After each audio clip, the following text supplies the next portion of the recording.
10장 17절부터 31장까지입니다. 한 절씩 교독하시겠습니다. 모세와 아론이 지명된 이 사람들을 데리고 2월 1일에 온 회중을 모으니 그들이 각기 가족과 종족을 따라 20세 이상으로 그 명수를 의지하여 자기 계통을 말하네. 여호와께서 모세에게 명하신 대로 그가 시내 광야에서 그를 계수하였더라. 이스라엘의 장자 루벤의 아들들에게서 난 자를 그들의 가족과 종족을 따라 20세 이상으로 낳을 만한 각 남자를 그 명수대로 다 계수하니 루벤 지파의 계수함을 입은 자가 46,500명이었더라. 시므온의 아들들에게서 난 자를 그들의 가족과 종족을 따라 20세 이상으로 싸움에 나갈 만한 남자를 그 명수대로 다 계수하니 시므온 지파의 계수함을 입은 자가 59,300명이었더라. 가드의 아들들에게서 난 자를 그들의 가족과 종족을 따라 20세 이상으로 싸움에 나갈 만한 자를 그 명수대로 다 계수하니 가 지파의 계수함을 입은 자가 45,650명이었더라. 유다의 아들들에게서 난 자를 그들의 가족과 종족을 따라 20세 이상으로 싸움에 나갈 만한 자를 그 명수대로 다 계수하니 유다 지파의 계수함을 입은 자가 74,600명이었더라. 이사가의 아들들에게서 난 자를 그들의 가족과 종족을 따라 20세 이상으로 싸움에 나갈 만한 자를 그 명수대로 다 계수하니 이사가 지파의 계수함을 입은 자가 54,400명이었더라. 스불론의 아들들에게서 난 자를 그들의 가족과 종족을 따라 20세 이상으로 싸움에 나갈 만한 자를 그 명수대로 다 계수하니 다 같이 읽겠습니다. 스불론 지파의 계수함을 입은 자가 59,400명이었더라. 아멘. 오늘 이제 17절부터 보겠습니다. 이제 이게 사람을 직접 이제 한 명씩 세는데 모세와 17절에 모세와 아론이 지명된 이 사람들을 데리고 지명되는 사람들이 어떤 사람이냐 그러면은 각 지파에서 2명이죠. 2명. 각 지파에서 존경받을 사람 한 명씩을 해서 12명을 취해서 숫자를 세기 시작하죠. 각 지파대로. 여기서 중요한 게 뭐냐면 지명입니다. 지명. 우리가 지금 주의 사역을 담당할 사람들은 그 지명되는 거예요. 지명. 그렇죠. 예수님께서 제자들을 뽑으실 때 지명하셨죠. 제자들을 직접 예수님이 지명하셨어요.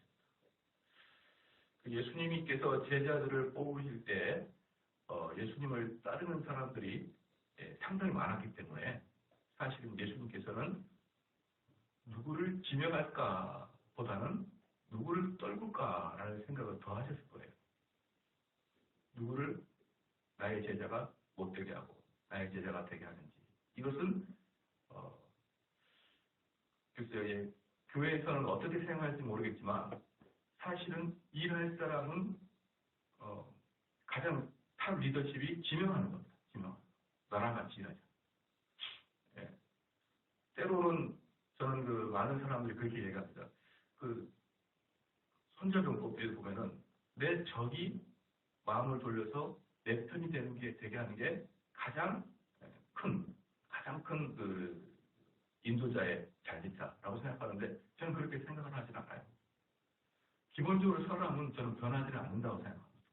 변하지 않기 때문에 하나님의 역사하심으로 은혜로 말미암아 변화가 되는 것이지 내가 그들에게 선전한다고 해서 내 원수가 마음을 변해서 나를 좋아하고 그런 경우는 사실 그렇게 많이 없어요.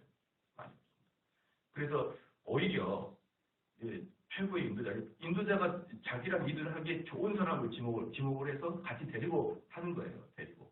그게 어쩌면 가장 효과적으로 일을 할 수 있고 사용할 수가 있는 그런 구조다. 예를 들어서 우리 교회에 저하고 신학을 달리하는 사람들, 그렇죠? 인간적 관계를 말고 저하고 신학을 달리하는 사람들을 제가 구역장으로 뽑거나 또는 무슨 안수집사나 장로로 뽑을 일은 없을 거예요. 예, 그런 경우는 예, 재승진은 없을 것이다. 그럼 무슨 목사님 너무 편협합니까? 라고 말할 수 있지만 편협한 게 아니라 이 교회를 완전히 분란시킬 수 있는, 당연히 부목사나 전도사 사역자들은 그런 사람은 문턱도 못 들어오죠. 문턱. 아시겠죠? 왜 그러는지. 특별히 신앙생활이라는 것은 조금이라도 교리적이나 성경 해석적인 면이 다르기 시작한다 그러면 그 틈으로 모든 분파가 형성되고 마귀의 작업이 들어오고 그러는 것이에요. 그래서 사역자를 뽑을 때도 그냥 뽑은 게 아니고 그 사람의 이력을 철저히 보는 이유는, 또 그 사람이 어떤 신앙적으로 좋아하는지 면밀히 살핀 이유는, 또 그 사람과 대화를 해본 이유는 그런 것을 알려고 하는 것이지, 그냥 그 사람이 똑똑하냐 안 똑똑하냐 그걸 보려고 하는 것은 아닌 것이에요. 여기서도 보면은 지명됐다. 그래서 지명됐다. 그리고 예수 그리스도에게 제자들이 지명됩니다. 한 명씩 지명됩니다. 그 다음에 사도들은 또 그들의 제자를 지명하는 거예요. 바울은 디모데를 지명하고, 바울은 실라를 지명해서 데리고 가는 것이지, 내가 하겠습니다 라고 했던 사람들 중에서 이렇게 뽑아가는 것은 아닌 것입니다. 그래서 이 주의 사역을 감당하는 것들은 주로 하나님의 직접적 지명이 있다라고 표현하는 것이죠. 하나님이 부르셨다. 하나님이 나를 부르셨기 때문에 나는 그 하나님을 따라가는 것이다 라고 이제 이야기하는 것입니다. 그러므로 이들의 사역은 사실 신적 권위를 갖는 것이죠. 하나님 나를 부르셨다 생각하기 때문에. 그런데 이제 옛날에 중세시대 때는 그 성직자만 그렇게 생각했어요. 성직자만 뽑았다. 하나님이 지명했다. 근데 종교개혁자들이 말하는 것은 무슨 소리냐. 하나님 말씀을 가르친 자뿐만 아니라 우리들의 일반적인 삶에서도 하나님이 나를 부르셨다라고 표현하는 것이죠. 하나님이 나를 지명하여 부르셨다. 그래서 나를 사회 그쪽에 갖다 놓으셨다. 근데 사회 그쪽에다 갖다 놨는데 그냥 갖다 놓은 게 아니라 직업적인 면으로 갖다 놨다. 하나님 나를 뽑아서 부르셨다라고 생각하기 때문에 그것을 콜링이라고 그러고, 그것을 직업을 보케이션이라고 해요. 보케이션. 나를 불러서 나를 뽑았다. 그래서 우리 직장인들은 하나님의 그 부르심의 그 의식을 가지고 여러분의 직장 생활에서 정대훈 목사와 같이 생활을 해야 된다는 것이에요. 누차 말씀을 드리지만 마틴 루터의 종교개혁할 때 많은 제사장들은 목사가 평시도만큼 뚝 떨어진 게 아니라니까요. 목사나 성도나 똑같지. 많은 제사장들 그게 아니라니까요. 성도가 목사같이 올라와야 된다는 말이에요. 목사가 성도같이 내려오는 게 아니고 성도가 목사같이 올라와야 돼요. 그 여러분의 직장에서, 가정에서, 사회에서, 학교에서 목사님과 같이 생활을 하나야 합니다. 목사님과 같이. 그게 여러분에게 소명의식이고 직업의식인 것이에요. 그 다음에 그게 바로 이제 17절 지명하였다는 것이고요. 18절에 2월 1일에 온 회중들을 모으니 그들이 각기 가족과 종족을 따라 20세 이상으로 그 명수를 의지하여 자기 계통을 말하며, 20세 이상이죠. 20세 이상. 이스라엘 사람들이 20세가 되면은 종교적으로, 사회적으로 완전히 독립적인 객체로 보게 됩니다. 보게 되는 것이고요. 그리고 이제 여기서 보면은 자기 계통을 말하며, 즉 자기 출생을 말하는 거죠. 출생을. 루벤 지파인지, 시므온 지파인지, 갓 지파인지 출생을 말하게 됩니다. 이 출생을 말하게 되는데 이 재밌는 게 뭐냐면, 출애굽기 한번 봐볼까요? 동그려가지고 이스라엘 사람들이 출애굽할 때 이스라엘 사람은 나온 게 아니라 출애굽기 12장입니다. 출애굽기 12장. 여러 다른 민족들도 같이 이렇게 나옵니다. 출애굽기 12장. 근데 그들을 잡다한, 중당한 잡족 이렇게 표현한 거예요. 출애굽기 12장 38절입니다. 같이 한번 읽겠습니다. 시작. 중당한 잡족과 양과 소와 심이 많은 생축이 그들과 함께하였으며, 중당한 잡족이 다시 이제 민족이 펴주시고요. 이방인들이 섞여 있다 이 말입니다. 이방인들이 이스라엘 백성 안에 섞여 있다. 그러면 이방인들이 섞여 있습니다. 그런데 개수를 개수한다. 어떤 개수? 자기의 계통을 따라서 개수한다라고 말했거든요. 그러면 이 중다한 잡족은 그 개수에 들어갈까요? 안 들어갈까요? 들어가지가 않아요.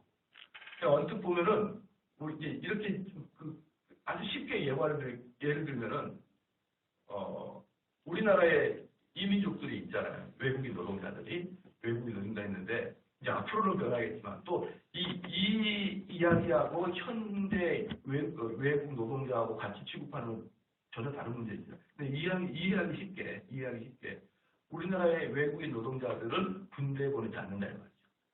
군대 보내지 않는다. 왜냐 그러면 그들은 우리나라를 지킬 만한 그런 충성심을 갖고 있지 않다. 왜냐? 그들은 우리랑 전혀 다릅지고 그들은 선택된 민족이 아니다. 그래서 언뜻 보면은 아주 차별적인 그런 것 같아요. 자기들 이스라엘 백성들을 좋아해서 그 안에 포함돼서 왔는데 이스라엘 백성은 끝내 그들을 중다한 잡족이라고 해가지고 이스라엘 백성의 주류로 끼우지 않아요. 끼우지 않고 그 대표적인 예로 군대로 들어오지 못하게 합니다. 20세 이상을 개수한 이유가 뭐예요? 전쟁을 위해서거든요. 근데 그 20세 이상의 사람 중에 중다한 잡족을 군인으로 뽑지 않는다. 그들을 현민으로 여기지 않는다. 즉 그들을 이스라엘 백성들의 적통으로 보지 않는다. 너희들 빠져. 어때요? 아주 하나님의 백성 같은데 여기 보면 너무 잔인합니다. 우리랑 오래 같이 했어. 너희들은 내 백성 아니야. 응? 민수기 11장을 볼까요? 민수기 11장.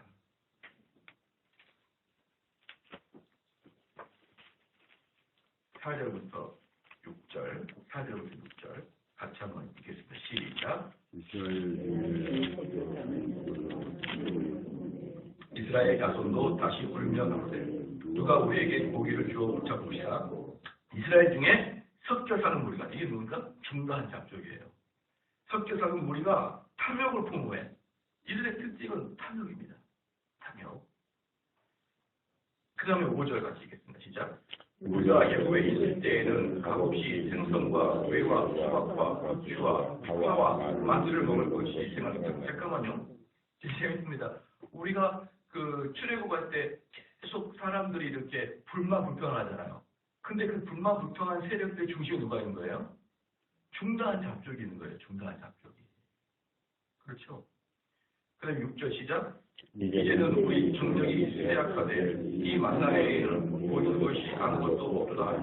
그러니까 우리는 언뜻 보면은 이스라엘 백성들이 막 불만을 품은 것 같은데 이스라엘 백성도 불만을 품었죠. 근데 그 불만을 품게 하는 그 가장 원심력에는 뭐가 있는 거예요?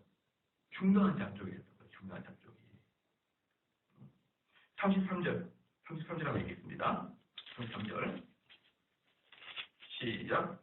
고기가 아직 입가에 있어 씹히기 전에 여호와께서 백성에 대하여 진노하사 힘이 큰 재앙으로 치셨으므로 여기 보면 어떻습니까? 중다한 잡족을 왜 이스라엘 백성들의 적통으로 삼지 않고 핵심으로 삼지 않고 이스라엘 백성의 계수에 넣지 않느냐? 그들은 뒤에서 불만 불평을 조장하는 그러한 잡족이기 때문에 이스라엘 백성들이 아닌 중다한 잡족.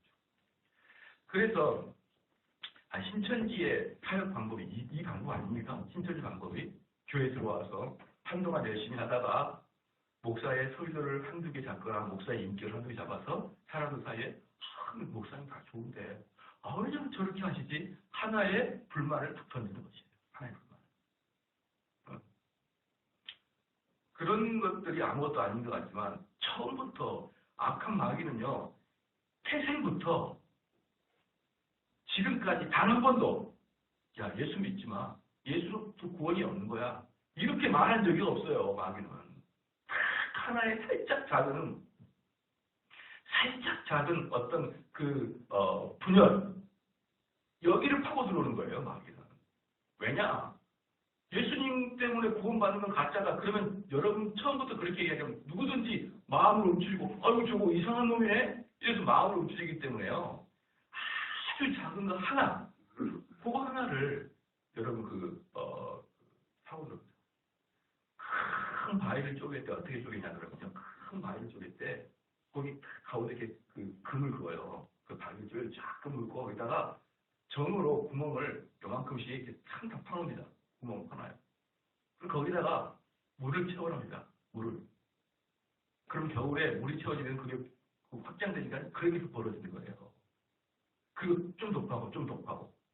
그러니까 큰 바위를 팔 때도 흠집부터 파기 시작하고 거기다 물을 넣고 얼려서 쪼개는 겁니다. 큰 바위도. 옛날 공법에다.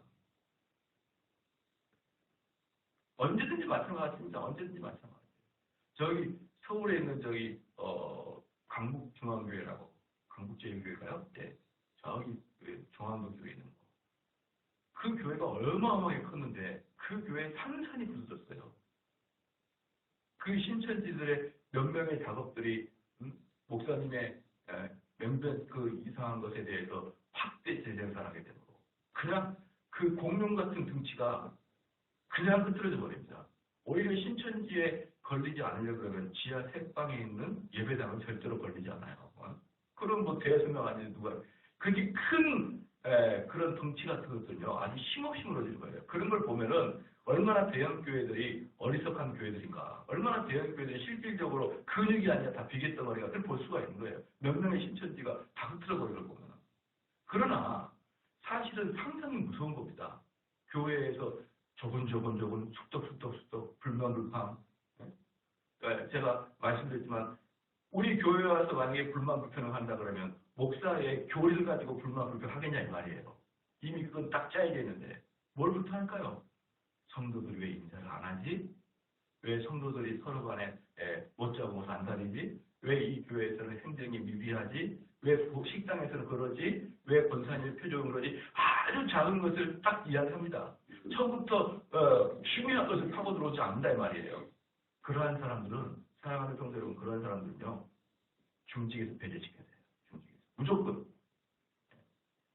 이 교회에 중다한 잡족이 섞여 있을 수 있어요. 이스라엘 백성이 섞여 있듯이. 그러나 그 중다한 잡족이 이스라엘 백성에게 섞여 있어도 이스라엘 백성이 그 사람들의 귀를 기울인 다음에 어떻게 되는 것입니까? 하나님의 심판을 받을 만큼 이스라엘 백성들의 여론을 끌어갈 수가 있어요. 그런데 만약에 그들이 군사로 들어오거나 아주 중차대한 직분에 들어오고 있다 그러면 그건 이스라엘의 재앙이죠. 그렇죠. 제가 늘상 우리 성도들한테 말하지만 교회에서는 목사가 진짜 중요합니다. 어떤 설교를 하는 따라서 달라집니다. 그러나 목사보다 더 어쩌면 중요한 게 장로입니다. 장로예요. 왜 그러냐 그러면요. 제가 은퇴를 딱 하고 새로운 목회자가 딱 들어올 때 이 교회에 목회자를 구합니다. 그럼 많은 사람이 원서를 냅니다. 원서를 낼 때 1차 당회원들이 걸러내요. 만약에 100명의 원서가 왔다. 그럼 10명의 원서 당회 목사 후보까지 10명을 구해. 먼저 1차로 잘라냅니다. 그 다음에 또 앉아서 1차로, 2차로 또 당회원들이 3명까지 잘라내요. 한 3시나 2까지. 그 다음에 3시나 2를 주일날 교회 와서 설교를 시킵니다. 그리고 그 중에 한 명을 교인들이 투표하는 거예요. 그럼 사실은 교인들이 투표해서 뽑은 것 같죠? 근데 교인들은 셋 중에 하나만 고를 수 있는 선택권이 있는 거예요. 그 셋까지 오는 것은 장로들이 한다 이 말입니다. 참된 복음자 다 잘라낼 수 있어요. 그때까지 참된 복음을 전파하는데 다 잘라내고 장로들은 뭘만 보느냐? 누가 학력이 좋은가? 누가 성품이 온순한가? 누가 장로들과 부딪히지 않을까? 그거 봐요, 그거. 말씀을 가감없이 전하느냐? 복음의 소식을 전하느냐? 우리들을 책망할 수 있는 그런 권세가 있느냐? 그걸 보는 게 아니고 학력이 서울대 나왔냐? 연고대를 나왔냐? 미국 신학교에서 박사학위 받았느냐? 안 그런 것 같아요? 장로들 말을 잘 들어주느냐? 그게 장로들이 뽑은 시각이면 그 교회는 게임 오버합니다. 끝. 어떤 성도도 바른 설교를 전할 수 있는 사람을 들을 수 있는 그런 어떤 기준 자체가 없어져 버려요. 그래서 진짜 중요한 것은 교회의 중직자예요. 중직자. 안수 집사, 장로님들, 이분들이 정말 복음을 듣는 귀가 있고 거듭난 자가 돼야 되고요. 정말 하나님이 뽑아서 그 계수에 있는 그 교회의 적통인 자들을 뽑아놔야 이 교회는 가면 갈수록 하나님 말씀을 전하는 자가 목사가 되는 것입니다. 아니면은 복음을 전할 수 있는 자를 평생 동안 들어보지 못하도록 장로가 다 막아버려요. 무섭죠? 그런 교회들은 빨리 나와야죠. 불신자 장로들이 지배하고 있는 교회들은 택도 없습니다. 무슨 복음입니까? 어떤 청년들이 그래요. 목사님, 우리 교회가 지금 장로님과 목사님 확 부딪혀가지고 정말 하나님의 은혜가 다 떨어졌는데 제가 어떻게 해야 될까요? 제가 그래도 맡은 바 그곳을 충성하고 있을까요? 왜냐하면 많은 청년들이 교사하고 뭔가 봉사하고 있습니다. 내가 그럽니다. 이거 뭐 할 건데 거기서? 어차피 하나님의 은혜는 떠난 거인데 거기서 뭐 할 거야? 너가 할 수 있는 게 뭐야 도대체? 여러분 무섭습니다. 우리 한국교회가 망한 이유는요. 여러 가지 중에 목사님들이 어떤 사람이 구원받았고 어떤 사람이 거듭났는지를 구별을 못하기 때문에 열심히 하고 충성된 자들은 전부 다 안수집사나 장로로 뽑을 수 있도록 그렇게 허락을 해주는 거예요. 열심히 하는 사람, 열심히 뛰어나는 사람, 그 사람이 구원받았냐 안 받았냐 그거 관계없이 그 사람들이 중직에 딱 앉는 순간부터는 그 교회는 그냥 하나님의 영광이 끝나고 맙니다. 끝. 그럴 때 여러분 거기 안에서 무슨 일 할 겁니까? 아, 우리는 교회 나갈 때 사람 보고 나가지 않고 하나님 보고 나간다고. 그럼 교회 나가지 말고 여러분 골방에서 예배드리세요. 왜 거기 나갑니까? 답답해요 정말.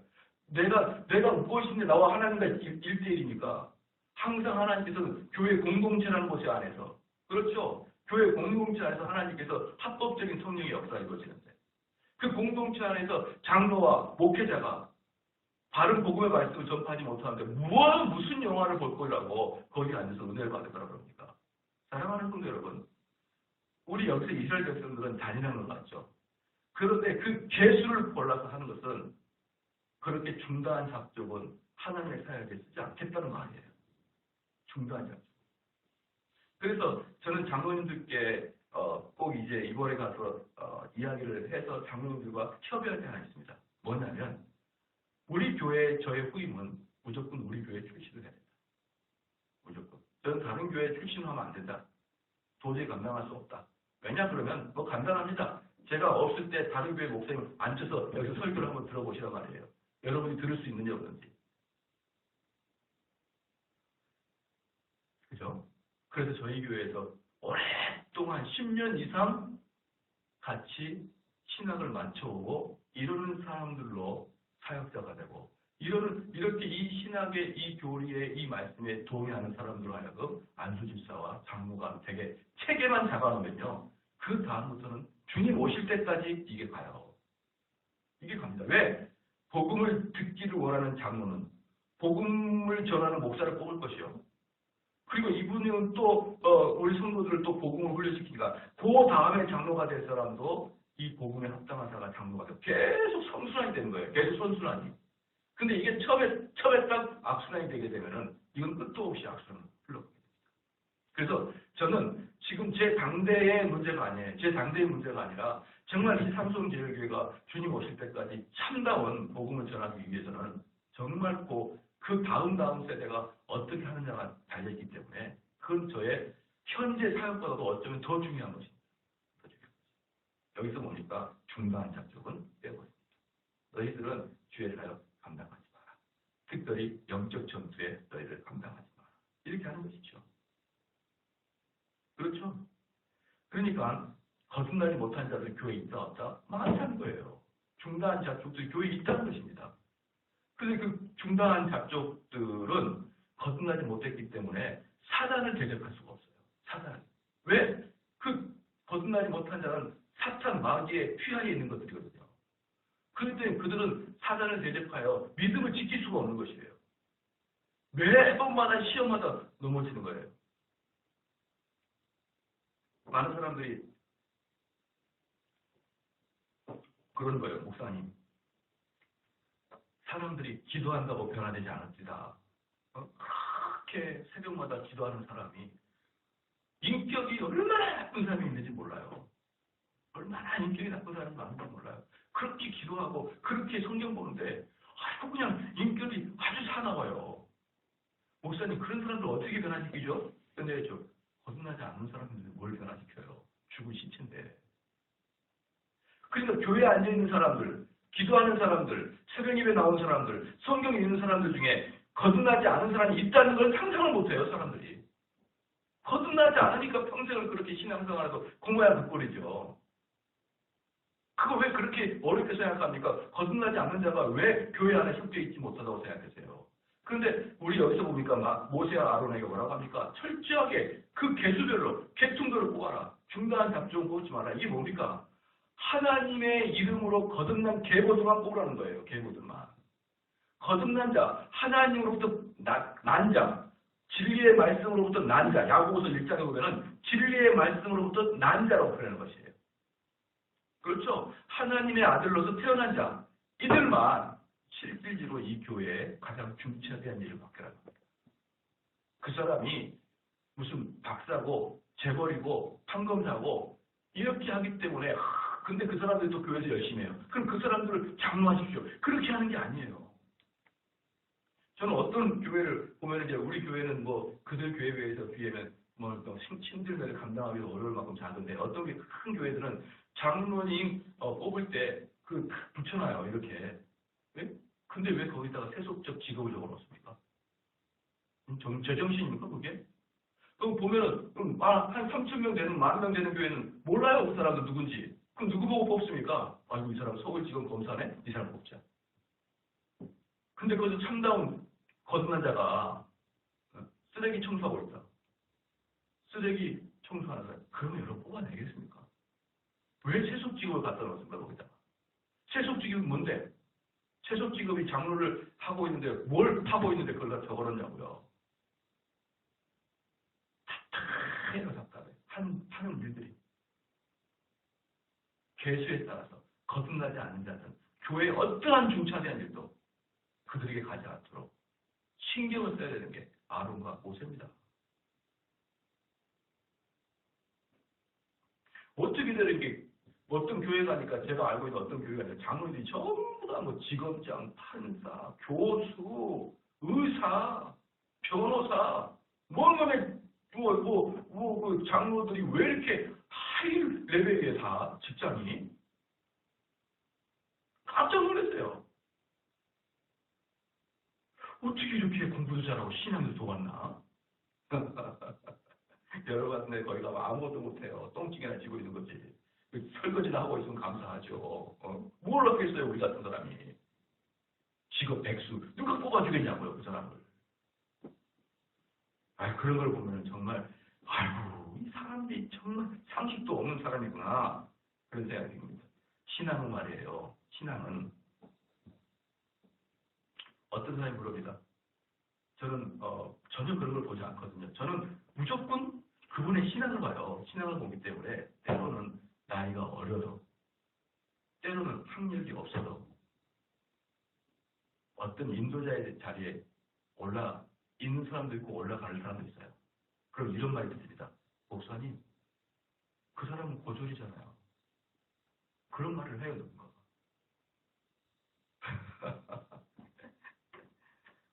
내가 그러다 니보다 100배는 나.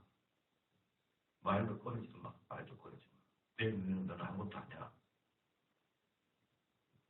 지금 여기에는 대졸자도 많이요. 박사들도 많이요. 누구도 많이요. 고졸이 또는 그 백수가 그들을 인도하는 게 말이 됩니까? 말이 된다 이거지. 너는 뭔데? 너는 대졸 시체잖아. 아무것도 못한. 여러분, 우리 신앙생활하는데 그것 좀 제발 빼시기 바랍니다. 뭘 빼느냐? 열심히 하고 사회적으로 위치가 있고 이런 사람들이 믿음이 좋을 거라는 착각. 아무것도 여러분 그런 것에 대해 신경 쓰지 마시고 오직 그의 열매를 보시는 말입니다. 그의 언행을 보세요. 그가 정말 믿음의 사람으로서의 이야기를 하고 있는지 믿음의 사람으로서의 삶을 살고 있는지 그게 교회에서의 핵심인 것이에요. 핵심. 보십시오. 다음에 목회자에게는 강력한 힘이 있는 것이에요. 누군가가 안수 집사 라인에 못 들어오게 막아낼 수 있습니다. 목회자들. 그러면은 장로님들은 그 안에서 뽑아내는 거예요. 그래서 철저하게 이 그 하나님으로부터 나지 않은 자들은 하여간 이 교회의 중직에는 발을 못 붙이도록 하는 것이 최선의 임무인 것입니다. 그래서 이 18절 말씀에 이제 그렇게 말을 했고요. 그 다음에 19절 말씀에 여호와께서 모세에게 명하신 대로 그가 시내 광야에서 그를 계수하였더라. 곧바로 봐보십시오. 이 1절에 이스라엘 자손이 애굽 땅에서 나온 후 제2년 2월 1일에 여호와께서 시내 광야 회막에서 모세에게 일러 가라사대. 언제 이릅니까? 2월 1일에 하나님께서 2월 1일에 2년 2월 1일에 계수해라 이렇게 말씀했어요. 그럼 며칠 날 그 일을 수행하느냐? 18절 말씀에 시작 2월 1일에 곧바로 하루만 듣자마자 곧바로. 여러분 이걸 잘 보셔야 되는 거예요. 주의 사역은 곧바로입니다. 곧바로. 그리고 죄는 생각해보고. 그렇죠. 주님의 말씀은 곧바로 순종.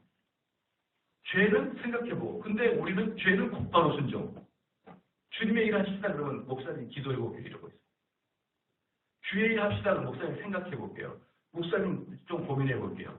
근데 또 죄는 또 그렇게 빨리 지어요. 반대하십시오. 죄는 생각해보고. 죄 지기 전에 이런 죄가 이렇게 떠오르죠. 이렇게 나쁜 일을 하고 싶은 일이 떠오르고 숙덕거리는 생각이 떠오르고 남을 해코지 하고 싶은 생각이 떠오르죠. 그럴 때 이렇게 생각하는 거예요. 내가 기도해보고 해코지 하겠습니다. 그럼 기도해보세요. 내가 해코지 할까요 말까요? 숙덕거릴까요 말까요? 내가 욕심을 부릴까요? 계속 기도한 다음에 그러니까 여러분 저한테 와가지고 목사님 제가 기도 좀 해보고 죄 짓겠습니다. 이렇게 하면 돼요. 근데 꼭 하나님 말씀에 순종하라고 할 때 목사님 제가 기도해볼게요. 그래서 제가 항상 하는 말이 기도하지 마요 제발. 기도하지 마. 곧바로 순종하십시오. 하나님 말씀 순종하는 거예요. 그게 아무리 나에게 어렵다 그래도. 왜 그러냐 그러면요. 이게 재밌는 게 뭐냐면 이 개수가 60만 명, 남자 60만 명을 개수하는데 며칠 걸렸을 것 같습니까? 하루 걸렸어요. 하루. 그날 하루에 다 개수했어요. 엄청나죠? 이유가 있어요. 이유가 있는 게 뭐냐면 출애굽 당시에 세금을 부과하려고 이미 철저히 한번 조사했었어요. 출애굽 당시에. 그때 이거 60만 명. 그래서 얘네들은요. 정말 여러분 우리나라하고 이 서양 사람들하고는 특별히 유대인들하고 금이 달라요. 어떻게 되냐면 얘네들은 과거의 역사를 철저히 보존합니다. 그래서 16세기에 예컨대 16세기에 제네바 시가 그림으로 그대로 그려져 있어요. 외국은 그 도시를 그대로 그려놓습니다. 16세기, 17세기 이렇게. 근데 우리나라 1500년도 우리나라 누가 그려놔요? 서울 한양을 누가 그려놓습니까? 1600년도, 1700년도, 1800년도 한양 누가 그려놔요? 그런데 이 사람들은 철저하게 그려놓습니다. 뭐가 있고 뭐가 있고. 역사가 아주 뚜렷해요. 이스라엘 사람들도 역사의 자료를 잘 보관해 놉니다. 그래서 출애굽 때 그 험난할 때, 그 광야 생활할 때 나와서 다 계수합니다. 근데 그걸 잘 가지고 있다가 계수할 때. 두 번째, 하나님께서 그 계수를 신속하게 할 수 있도록 능력을 주셔요. 신속하게 할 수 있도록. 즉, 하나님께서 우리에게 어떤 일을 수행하라고 명령하시면 그 수행할 명령을 지켜낼 수 있는 능력과 기쁨을 주신다 이 말입니다. 그러니까 만약에 어떤 일이 딱 주님께서 나에게 명령이 내려지잖아요. 그럼 우리는 무엇을 우리들의 능력에 사용할 수 없냐 그러면 하나님이 주신 그 능력을 나에게 가져올 수가 없어요. 내가 그걸 계수해낼 수가 없단 말이에요. 그래서 어떤 일을 딱 앞에 두고 내 능력을 가지고 그것을 보는 것이지 하나님의 능력이 덧입혀진 상태로 보지를 못한다 이 말이에요. 그렇기 때문에 우리는 하나님의 명령이 떨어지면 내 눈으로 내 실력을 가지고 그것을 계산하고 있는 게 아니라 무조건 순종하면 되는 것입니다. 왜? 우리는 하나님의 능력을 함께 넣어서 계수할 수가 있는 능력이 없기 때문에. 무슨 말인지 알겠죠? 그러므로 사랑하는 성도 여러분, 하나님의 명령은 계수하고 앉아있는 게 아니라 곧바로 순종이에요. 그걸 판단해. 내가 내 힘으로 할 수 있느냐, 내 재정으로 할 수 있느냐, 내 시간으로 할 수 있느냐, 계수하고 있는 게 아니고 하나님 말씀은 그날 곧바로 순종이에요. 그럼 그것을 능히 이룰 수 있는 능력을 하나님께서 주신 것을 축원합니다. 그것을 해야 돼. 죄는 능히 빨리 짓고 가죠. 떠오르는 순간. 요번에 우리나라 있으면 이 말을 하게 되면 좀 또 막 반항하고 그럴 거 말을 못 하겠는데 일본 사람이나 서양 사람들이 우리나라 여자를 볼 때 가장 독특한 것 중에 하나가 뭐냐면 기가 세다, 대가 세다, 대가 세다. 왜 그러느냐? 우리나라 여성들은 다른 나라 여성에 비해서 이게 아니다 싶으면 이야기를 잘합니다. 근데 다른 나라 사람들은요, 그걸 삼켜요. 훑어. 왜냐? 내가 이 이야기를 하는 순간 그와 내가 관계가 흐트러질 거예요. 그래서 어찌 보면은 뒤통수 때리는 것 같아요. 겉으로는 아니 네 이렇게 하는데 뒤로는 아무것도 안 하거든요. 근데 여러분 차라리 그렇게 하는 게 낫습니다. 앞에서 아니요! 라고 얘기하면요. 모든 게 다 깨져요. 아니요. 그게 정직한 것 같고 그게 쿨한 것 같죠. 그는 한번 해보십시오. 가는 곳마다 깨져버려요. 내가 지금 마음에 들지 않아도 알겠습니다. 그리고 돌아서서 안 하면 이중인격 같아요. 근데 오히려 그런 세상이 싸움이 덜합니다. 나는 겉과 속이 똑같아 이렇게 하면서 앞에서도 안 돼! 뭐 너 틀렸어! 이렇게 이야기하는 것을 나는 속으로 감추지 않아. 사랑하는 성도 여러분. 저는 항상 이야기합니다. 이중인격자가 되라. 일중인격은 나는 속에 감추지 못해. 나는 다 이야기해. 이 사람들은 툭 폭탄 던지고 나는 너한테 폭탄 던질 거야. 난 뒤끝도 없어. 나 다 죽어요. 자기가 이중인격을 갖고 있는 사람은 이렇게 말하는 것에 대해서 스스로를 갖고 있기 때문에 이중적으로 표현하는 것입니다. 이중적으로. 사랑하는 성도 여러분, 사람을 대할 때 이 말이 사람을 어떻게 해야 할지 죄를 질 때를 그래서 툭툭 이야기하지 마세요. 떠오르는 거 툭 이야기하고 불만 툭 이야기하고 그리고 아니다 싶으면 툭 이야기하고 그러지 말고 내가 이야기하고 싶을 때는 그거 꾹 참고 하나님 기도하세요. 하나님, 내가 이야기를 해야 됩니까? 안 해야 됩니까? 하나님이 기도하시란 말이에요. 하나님께서 말씀하시는 것은 곧바로 순종하시고 죄악된 것은 기도해 본 다음에 하시란 말입니다. 그래서 남을 세우고 남을 살리고 남의 생명을 던집혀준 복음을 이야기할 때는 곧바로 이야기하시란 말이에요. 그러나 남에게 정죄하고 남을 해코지 할 때는 여러분 꼭 생각해보고 기도해보고 그리고 나서 천천히 하시라 할 말입니다. 아시겠죠? 왜 아멘이 또 부모님 마냥 뻑뻑뻑뻑뻑하고 아멘을 안 하시는 또 아니에요 목사님 저는 하고 싶은 얘기를 할 거예요. 여러분 그렇게 하지 마세요. 정말 하고 싶은 이야기가 있어도 참는 훈련을 해야 됩니다. 어느 날부터인가 한국 사람들은 남자고 여자고 간에 그냥 툭툭 내뱉어요. 목사님 그거 아니잖아요. 목사님 틀렸잖아요. 목사님 잘못했잖아요. 진주시장님 너가 잘못한 거야. 툭툭 내뱉어요. 그냥 툭툭. 그 툭툭 내뱉은 사람은 저도 툭툭 내뱉어요. 네가 문제야. 네가 문제야. 목사님 제가 문제가 아니죠. 네가 문제라니까. 그럼 나중에 목사님 문제예요. 아니야 네가 문제야. 둘이 싸워요. 서로 문제라고. 여러분 아무리 옳은 말을 해도요.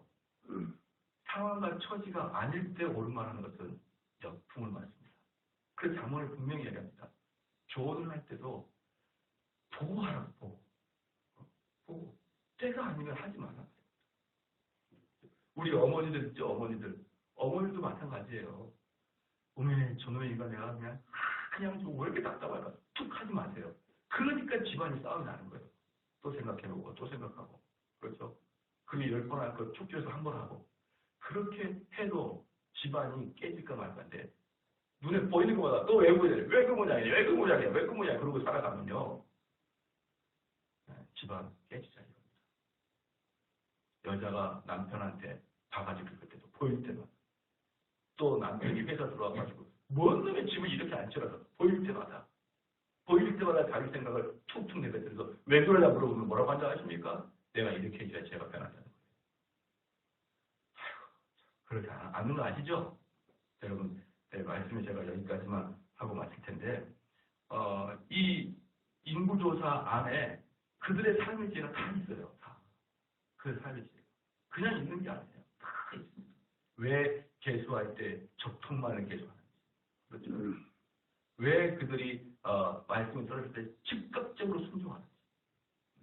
그걸 왜 하나님께서 이렇게 날짜까지 표기해가지고 제2년 2월 1일에 명령했고 제2월 1일에 곧바로 수행했다. 이것을 왜 성경에 기록했는지. 이런 것들을 여러분들이